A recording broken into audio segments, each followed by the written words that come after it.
Bienvenidos al curso de Meteorología General, módulo 9, el cambio climático. El tema del cambio climático es fundamental en el mundo moderno. Tiene que ver con el futuro de la humanidad, nada menos. Se refiere al comportamiento futuro de la temperatura del aire, uno de los elementos meteorológicos fundamentales, y como tal debe ser investigado por las ciencias meteorológicas. Sin embargo, es tanta su trascendencia que al día de hoy se relaciona con casi todos los aspectos de la vida humana. Lo trataremos desde el punto de vista puramente físico, como corresponde a la temática de nuestro tutorial. Los aspectos sociales, económicos y políticos solo los veremos tangencialmente. Por ahora, los puntos que trataremos de desarrollar en forma muy resumida serán: su definición, que es las causas conocidas, algunos conceptos básicos, las características de los gases de efecto invernadero, las evidencias que demuestran que el fenómeno es real y está presente en nuestra cotidianidad, y finalmente analizaremos los resultados de los modelos de predicción echando una rápida mirada a los escenarios que esperan a la humanidad dentro de unos 80 o 100 años.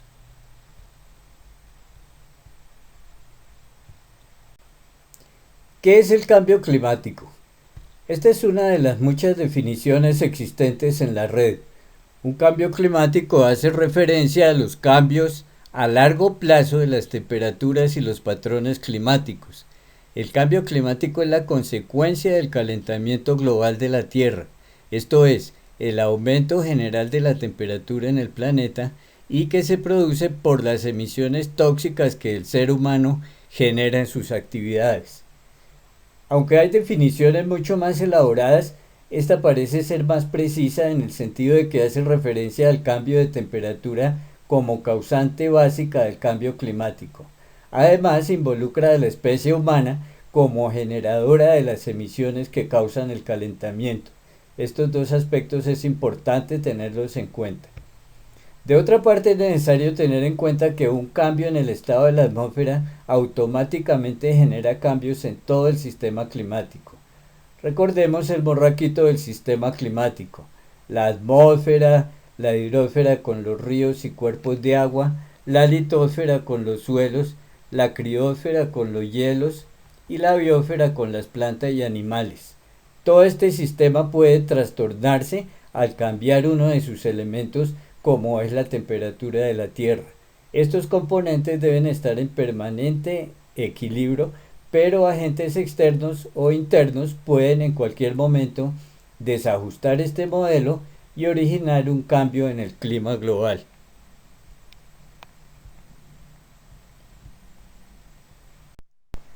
Los cambios climáticos han existido desde el inicio de la historia de la Tierra. Han sido graduales o abruptos y se han debido a causas diversas. Los factores que alguna vez han dado lugar a cambios climáticos pueden clasificarse en externos e internos, entendiéndose que las causas externas son las que provienen del espacio exterior y las internas son las que se originan en la Tierra misma. Las principales causas externas serían las variaciones orbitales, el impacto de los meteoritos, la actividad volcánica y los cambios en la actividad solar. Desglosemos.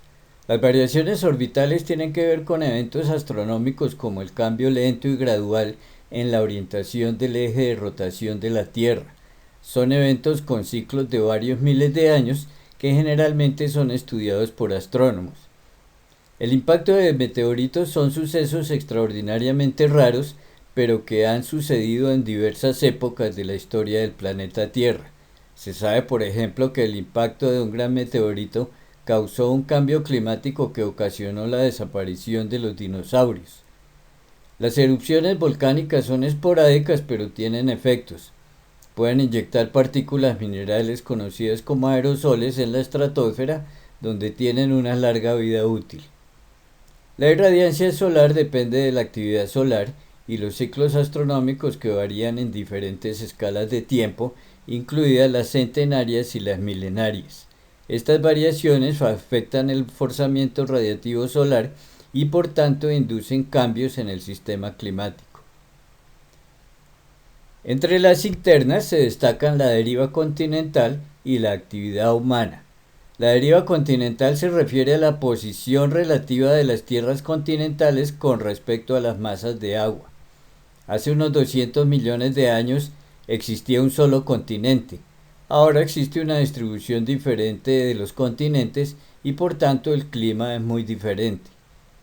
Sin embargo, el cambio climático actual es antropogénico, es decir, producido por la actividad humana, y se relaciona principalmente con la intensificación del efecto invernadero debido al aumento inusitado de los llamados gases de efecto invernadero en la atmósfera.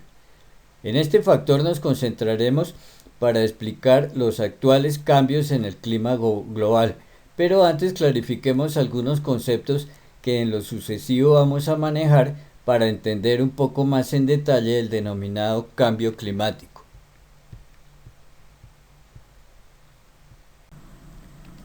Veamos algunas definiciones. Un concepto básico muy mencionado en los estudios de cambio climático es el del forzamiento radiativo. El balance energético del sistema climático normalmente debe ser cero, pero se puede alterar si se impone una perturbación en los agentes que la regulan.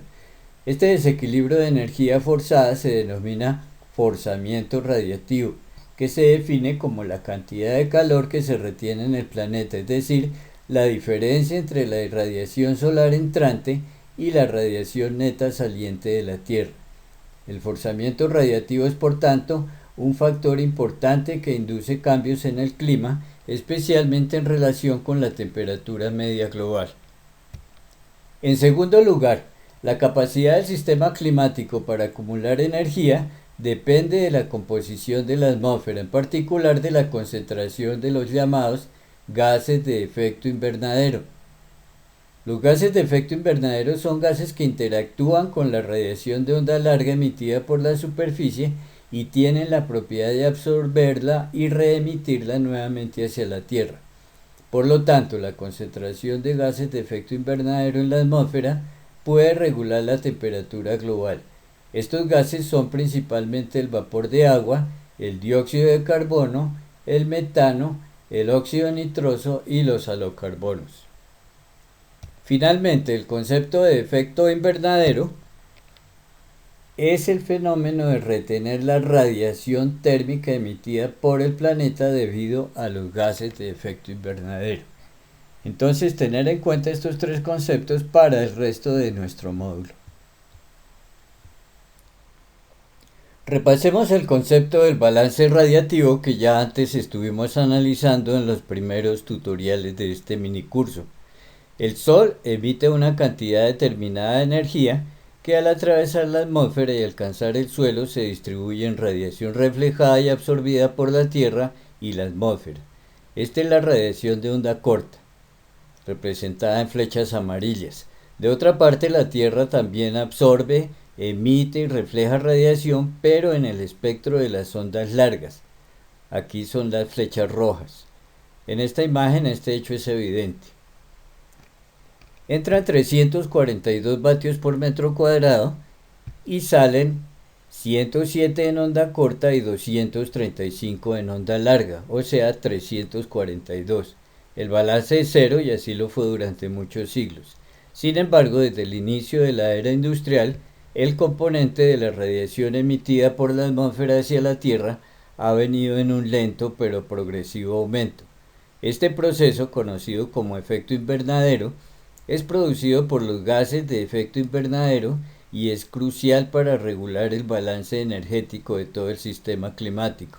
Entonces, el planeta está sufriendo un lento proceso de calentamiento, lo cual induce a pensar que la energía absorbida por la Tierra es cada vez mayor. ¿Cuál podría ser la causa? Obviamente la causa más probable son estos gases de efecto invernadero.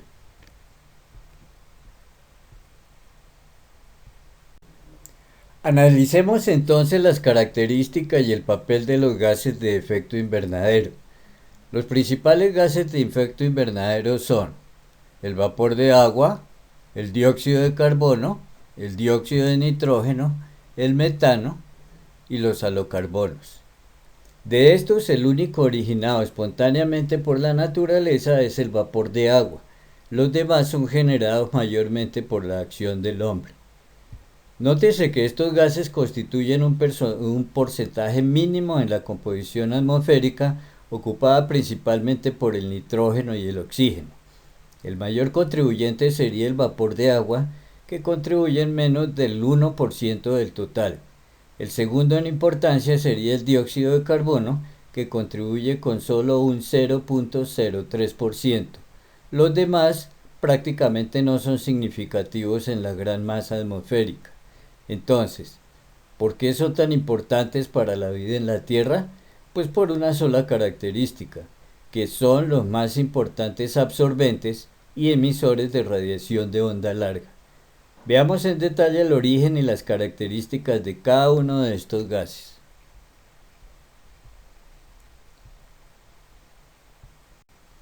El vapor de agua forma parte desde siempre de la composición atmosférica, aunque su contribución porcentual es relativamente pequeña en comparación de otros gases como el nitrógeno y el oxígeno. Sin embargo, tiene la invaluable propiedad de ser el gas con la mayor capacidad de absorber las ondas largas. De esta forma, es el mayor contribuyente natural al efecto invernadero. Otra de sus grandes propiedades es que, en gran medida, no es controlado por la actividad humana, ya que proviene de la evaporación, la cual depende de factores puramente ambientales como la temperatura del suelo. El vapor de agua sigue siendo el gas de efecto invernadero más abundante en la atmósfera, y las nubes son una parte importante del invernadero planetario de la Tierra.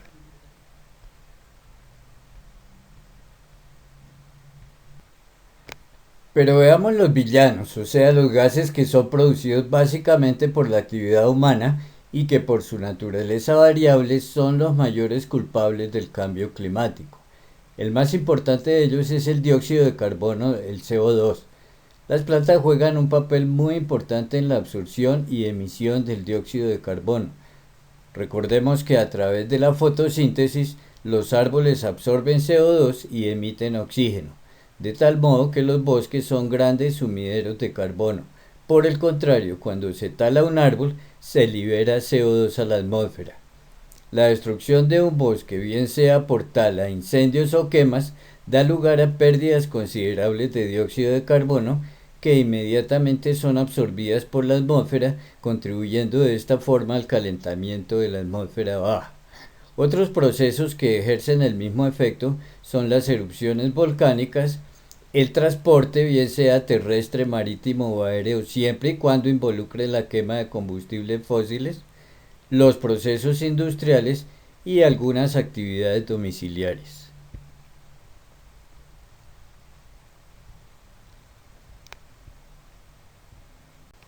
El metano es un fuerte gas de efecto invernadero y juega un papel importante en la determinación de la capacidad de oxidación de la troposfera. Las principales fuentes de metano se pueden referir primero a las actividades agrícolas, principalmente por los cultivos de arroz bajo riego y la descomposición de la materia fecal de los animales.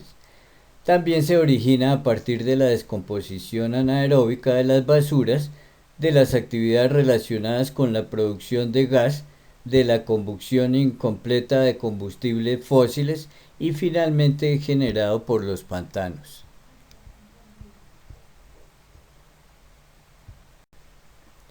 El óxido nitroso, cuyas fuentes son de carácter natural y antropogénico, contribuye con cerca del 6% del forzamiento del efecto invernadero.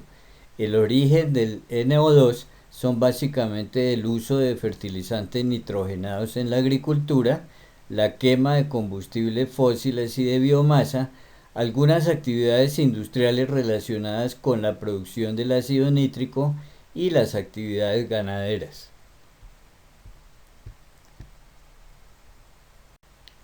Los halocarbonos son gases extraordinariamente riesgosos, principalmente por su larga vida. Tienen efectos sobre el forzamiento radiativo tanto directos como indirectos. Los clorofluorocarbonos, CFCs, son una familia de compuestos que no existen naturalmente en el ambiente. Desde que empezó su fabricación a principios de la década de los 30, los CFC han sido utilizados como gases refrigerantes, como solventes en aplicaciones industriales y en la limpieza en seco, y como propulsores en los recipientes de aerosoles. A diferencia de otros GEIS, su efecto se ha notado principalmente en los últimos 50 años. Estos compuestos halogenados son poco reactivos en la troposfera, pero en la estratosfera tienen la propiedad de destruir catalíticamente el ozono. Su principal riesgo potencial consiste en que tienen una larga vida y los efectos de los que actualmente existen continuarán afectando al planeta por muchos años e inclusive siglos más. Por ello, la producción de los CFCs ha sido prohibida por el Protocolo de Montreal y sus enmiendas.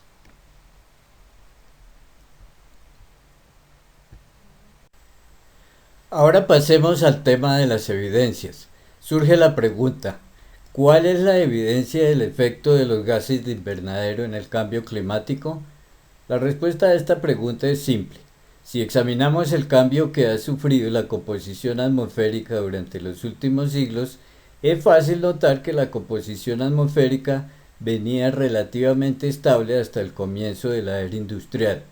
A partir del siglo XVIII aproximadamente, el dióxido de carbono, el óxido nitroso, el metano y el sulfuro, o sea, los gases surgidos por la acción humana, comenzaron un espectacular incremento nunca antes visto, y como era de esperarse, dado que los gases de invernadero juegan un importante papel en el balance térmico de la atmósfera, pues un incremento en su composición necesariamente se reflejará en un incremento de la temperatura de la atmósfera. Pues bien, aquí aparece el cambio de la temperatura media global expresado en anomalías con respecto a la media multianual. Es fácil apreciar que la tendencia del incremento a partir de finales del siglo XIX ha sido considerablemente mayor a lo normalmente esperado, y además que este incremento es directamente proporcional al cambio ya analizado de los gases de invernadero. El mismo caso sucede con el nivel medio del mar, el cual ha aumentado en cerca de 3.2 milímetros por año, según puede apreciarse en este gráfico, construido con datos normalizados desde el año 93 hasta el presente. En conclusión, en estas diapositivas se demuestra que tanto la temperatura global como el nivel medio del mar han experimentado importantes ascensos a partir de la misma época en que se comenzaron a presentar ascensos en los niveles de gases de invernadero.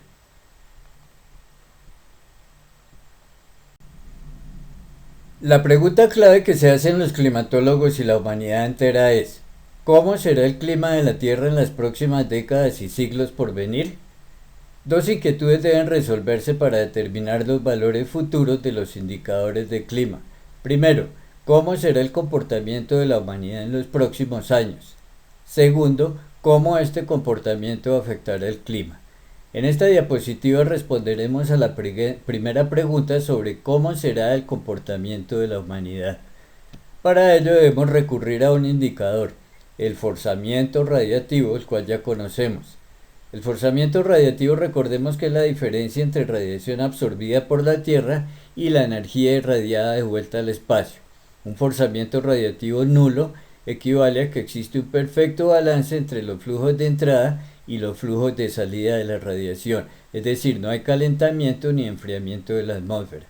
Altos valores de forzamiento radiativo significa que los flujos de entrada son mayores que los de salida, y por tanto este exceso se reflejará en mayores temperaturas de la atmósfera.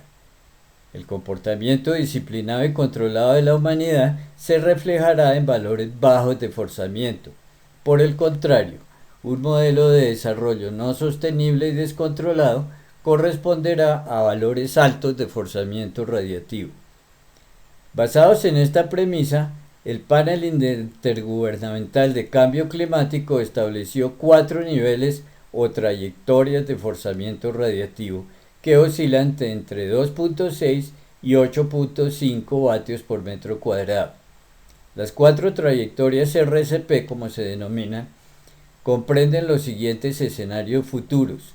Un escenario en que los esfuerzos de mitigación conducen a un nivel de forzamiento muy bajo, o sea 2.6. Este es el escenario favorable con un desarrollo sostenible y controlado.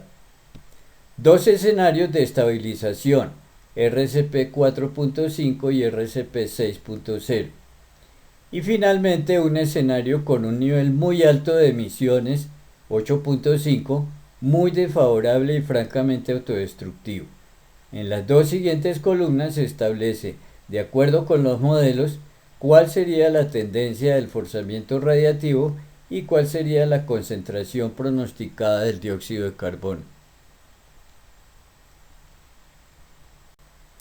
Ahora bien, el siguiente paso consiste en establecer para cada uno de los escenarios cuál sería el efecto de variables tales como la temperatura del aire o el nivel del mar. Esto se realiza a través de modelos matemáticos de simulación. Este tema obviamente se sale del contexto del presente tutorial, pero los resultados más representativos de estos modelos los vemos en el siguiente resumen. En temperatura, el escenario favorable daría como resultado un aumento de temperatura de alrededor de 1 grado. En el segundo, que sería medianamente favorable, el aumento de temperatura en promedio a 100 años estaría en alrededor de 1.8 grados. Y en los dos escenarios más desfavorables, la temperatura global promedio sería de más de 2 grados mayor a la actualmente observada. Se ha realizado el mismo ejercicio con el nivel medio del mar. En este caso, el nivel del mar ascendería en 0,47 centímetros en los escenarios más favorables y superior a este rango en los escenarios desfavorables.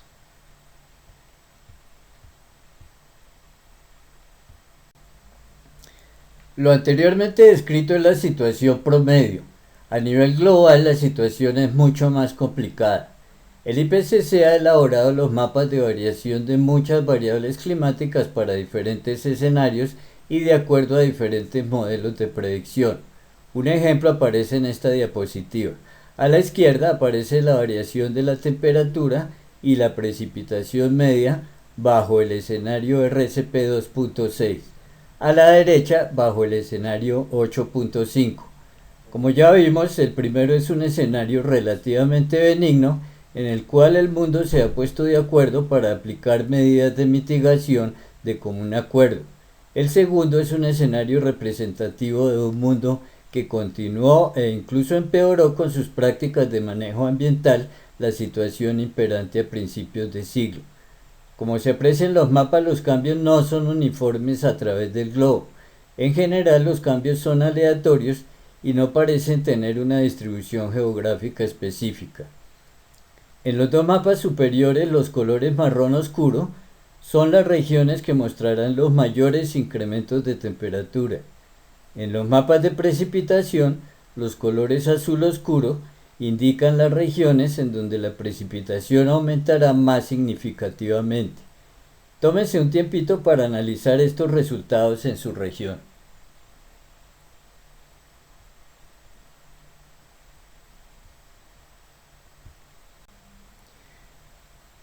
La autoridad máxima a nivel mundial que dirige y coordina todo lo relacionado con el cambio climático es el Grupo Intergubernamental de Expertos sobre el Cambio Climático IPCC. Fue creado en 1988 para que facilitara evaluaciones regionales del estado de los conocimientos científicos, técnicos y socioeconómicos sobre el cambio climático, sus causas, posibles repercusiones y estrategias de respuesta. En 2014 el IPCC finalizó el quinto informe de evaluación preparado por los tres grupos de trabajo, que comprenden tres contribuciones sobre bases científicas: impactos, adaptación y vulnerabilidad y mitigación del cambio climático, más un informe de síntesis. La contribución del grupo de trabajo 1 se aceptó y aprobó en septiembre de 2013. Las contribuciones de los grupos de trabajo 2 y 3 se aceptaron y aprobaron en marzo y abril de 2014 respectivamente. y el informe de síntesis se aprobó y adoptó en noviembre de 2014. En comparación con los informes anteriores, en el quinto informe de evaluación se hace más hincapié en la evaluación de los aspectos socioeconómicos del cambio climático y sus consecuencias para el desarrollo sostenible, los aspectos regionales, la gestión del riesgo y la elaboración de una respuesta mediante la adaptación y la mitigación.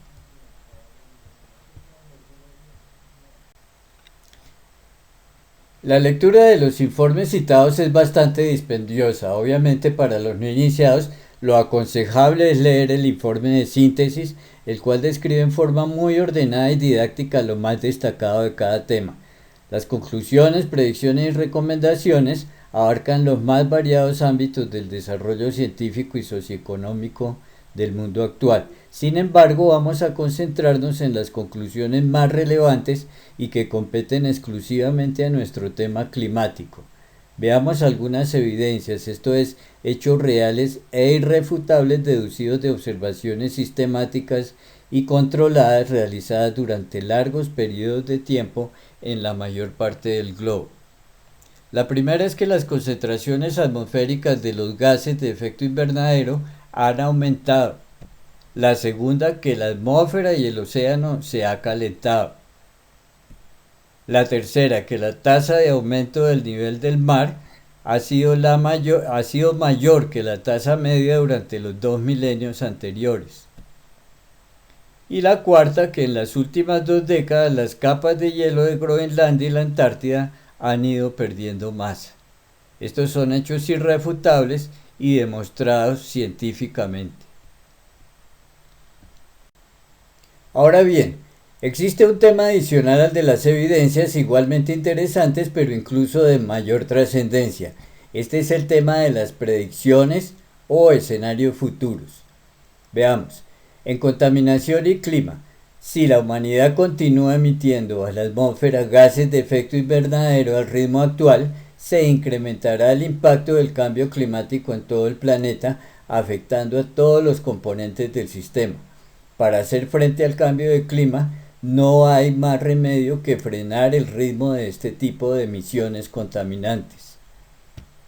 En temperaturas, la temperatura media global de la superficie del planeta durante este siglo aumentará probablemente 1.5 grados en relación con la media del período 1850-1900.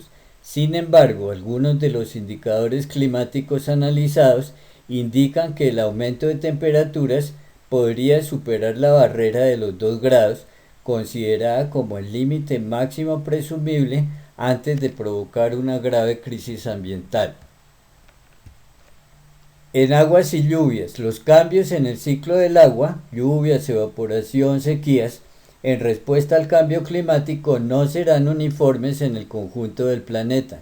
Las precipitaciones violentas serán más frecuentes. Las zonas áridas recibirán menos lluvias y crecerán las diferencias entre las estaciones. Continuemos. Y más efectos. En mares y océanos. Continuará el calentamiento del agua marina desde la superficie hasta las zonas más profundas. Los ecosistemas marinos más sensibles se verán afectados por el proceso de acidificación, el cual destruye los corales. Efectos en la calidad del aire. El calentamiento global agravará la contaminación del aire, en especial en compuestos como el ozono, que se forma en las zonas más bajas de la atmósfera. Esto es muy perjudicial para poblaciones sensibles como los niños y ancianos.